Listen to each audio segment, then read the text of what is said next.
We didn't make that record because we didn't like them. We made that record because we were inspired by, what we found. That's true of everything we do. Yeah. Any other questions? Put your hands up if you got one. Sure.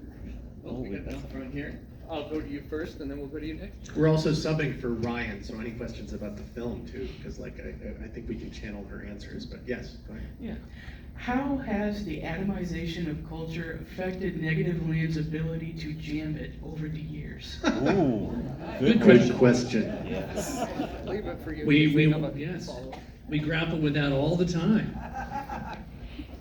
Well, left and right has sort of switched places. So I try to reverse engineer. I was not a part of the band when the In the United States. Yes, well that too, but probably here too. It seems to be it's a global thing where all of a sudden a lot of the ideologies of one side just sort of migrate over to the other. The status quo is held in place by power that pits the majority against itself, and every once in a while the center gets fed up and just switches sides. But the media jam, the cultural jamming thing, the media prank thing, in the 1980s, it was a totally different thing. There's a culture of jamming, of media pranking. Alan Abel, I'm forgetting the other guy, everybody in the research issue of pranks, Joey Skaggs, yes. There used to be a thing called a press release, and your target would literally be other journalists. And so when you sculpted a media prank, you would put out something that was patently false, absolutely, incomprehensibly wrong, and then you'd watch them helplessly propagate it. But that would be on them. The press release, your target with a media prank was not the wider audience. Your target was the media itself, journalists who were stupid enough to run something without vetting it. And in order for the prank to really take, you had to retain total control over the reveal. The reveal would be the moment where you said, we're not trying to prank you, the people, this was a prank for the media. Well, all of these things have gone completely inside out, and now that Alex Jones, Glenn Beck, James O'Keefe, all of these people, and ever since Twitter became the main cultural forum, you can't claim that you're pranking the media anymore. You are basically just poisoning the information well that we all depend on for reality. And so we don't like calling. They might seem to be cultural jammers, but actually they're just fucking with all of us. They're lying to everyone first. And yes, sure, the media runs with it sometimes, like when they go, oh, the OK sign. But then, well, the fascists begin using the OK sign. And is it a prank anymore? Well, no, it isn't.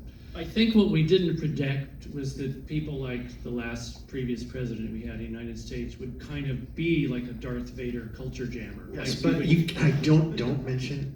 We should not talk about him because that amplifies the. We just never predicted if it would be used for, if we're I don't know, are we punching up? But we're not punching down. So that's kind of where we're at least in the United States. I don't know about, what do you think about here with what's going on and your experiences living in this country? Oh, I'm actually visiting from the States. Yes.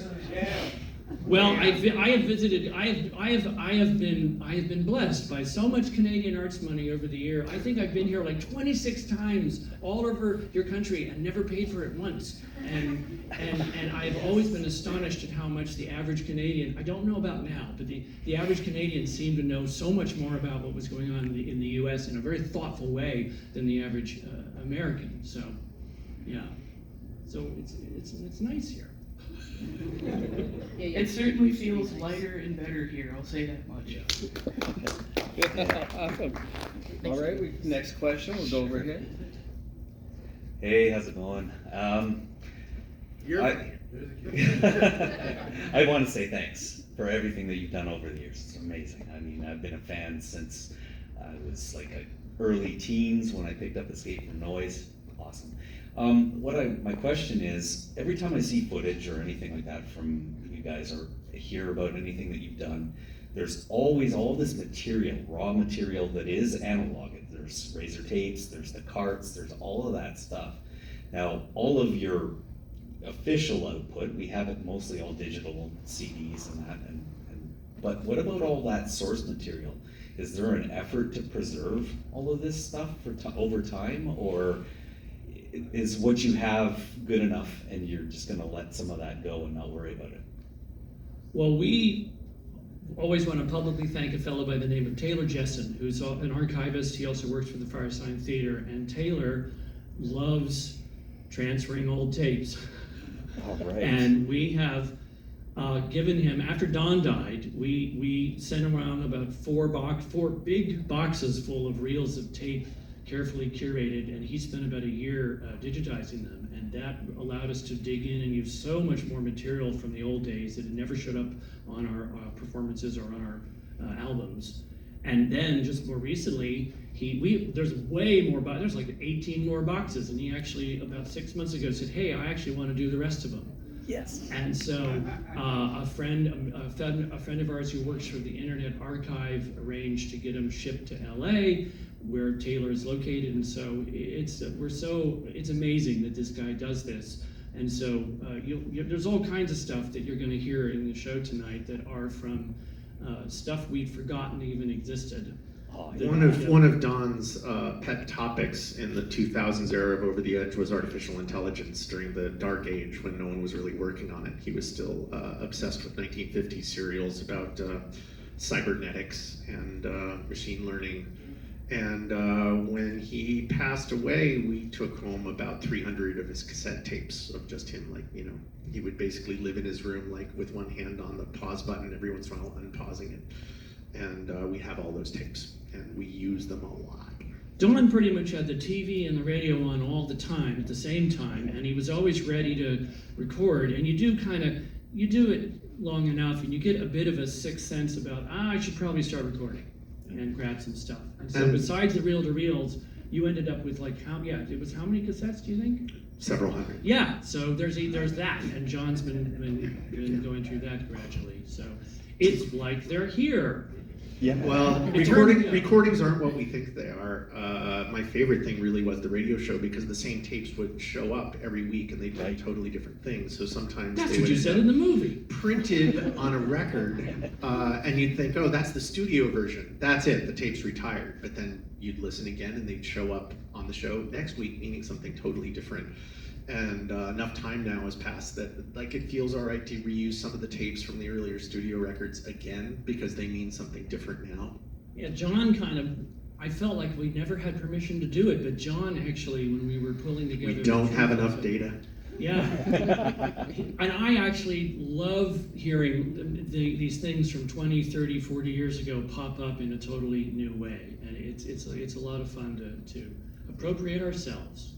Music doesn't exist until it's performed, and we think of recordings as fixed, but they aren't. They need speakers and they need ears before they're music. And so, you know, this is where the performance is. Like the recordings are not fixed until you hear them again tonight. It also turns out that doing the kind of creative work we do with collage works really well when your members start to die. Because we know that Don and Ian and Richard would actually absolutely want us to keep using all this stuff that he had generated over decades and decades of doing. And they said so. Yeah, we talked about it before they died, and right before they died. Yeah, so it's both beautiful, bittersweet, and spooky when certain tapes to me feel like it's a found tape, but it's one of Don's found tapes. So I'll hear it and it's like, that's Don to me. When, you know, and anyway, yes. Yeah, that's that question. Yeah, that's that question. Thank you for thoroughly answering that one. All right, let's do That's sort of what one more. I do. I'm sorry. Yeah, we're gonna do one more. We have David waiting on Tenderhooks, and Susie, I think, they're waiting online. So we're gonna do one more quick question, and then we'll do a quick break, and we will get. We should say Susie, even though we've used the word virtual, we have many hours of her improvising, and we trigger her video in different ways every night. So she's not, she's totally asleep right now in Maryland. Well, the video clips we use of Sue, it's from Sue performs with us, performs with us on stage live as well when we can find enough funds to make it work. because it's still hard to do. These are recordings of her improvising with us on stage, played So- again in a loose way. So now we're playing live to a recording of her playing live to us playing live. You follow that? That's actually what it is. So it still retains the organic, it feels like she's here. Final question. Yes. This is my first time listening to what you've done, like on you. I'm a big fan of 80s nostalgia in 70s and 60s, and even grew up in the 80s. My question is, where should we go from here? What is music in the 2030s, and what do you want music in the next 10 to 15 years to sound like, and where does the artist go from here? That's not our. I don't know. That's not our job. We're making music now, so it's our job. Yes. So we're doing it. I guess we're doing it by doing what you're about to see, and you can see what you think of it. I guess, but gosh, the future. It's getting more and more strange all the time. Yeah. I don't know. I feel like that's a great way to introduce what you're going to be doing Yes. next. The So, show is in fact I- called. Yes. Go ahead. Really quickly, what I'd say is that sometimes we're afraid of technology, but technology is pretty easy to break, and it's useful to break it. Sometimes these new AI tools, the text to music and text to song prompts, it seems like it's really hard to break it, but actually they are more brittle and more feeble than any medium before. And the tools are going to change. And when you break something, when you misuse a piece of technology, and you use it in a way that its engineers did not intend, the resulting sounds usually they're what usually get remembered. Like any single vanguard, usually it comes from the misuse of tools. And the resulting sounds often are so interesting and so messed up because they show the limits of power. They show the limits of everything that we assume about reality. They're not metaphors for how easy it is to break something. They are literally the sound of you breaking something. And so just find out how to break shit. Yeah. All right, everybody. Big man. Thank you. Mark and John. We're going to uncover all of the toys up here on stage. I don't want to call them toys, but the instruments, the devices, we're going to get them all going. If you want to take about 10, 15 at the most, we're going to get everything set up out here on stage, and we'll make sure that everybody's back in. And Thank you. That time, and Well, thank you. it's going to be great. And I'll- We're going to dial up our friends here online. I'll use this very briefly when we come back as well. All right, everybody. Thank you very We'll much. see you soon.